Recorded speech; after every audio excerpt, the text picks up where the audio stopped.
In this video, I'm going to walk you through how to draw on Google Docs mobile. The first thing you must download Google Docs to your mobile phone, and then you tap on the document Google Docs. And once you've done that, tap on Google Docs. The next thing, create a new file. So new doc file.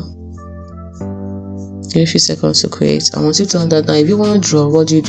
Tap on the plus icon at the top here, and then you can see options here. Tap on markups. And once you do that, now you can draw. This is a pen. You can try to choose the color you want. So there is the brush, and then if you don't want like anything, you can simply erase it. As simple as that. So you can draw what you want.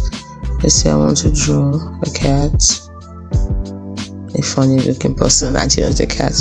So that's it. That is how to draw. I'm not a good artist, by the way, in case you have noticed. I don't even know what I'm doing. Yeah, he or she is beautiful. I'm trying to decide if say he or she.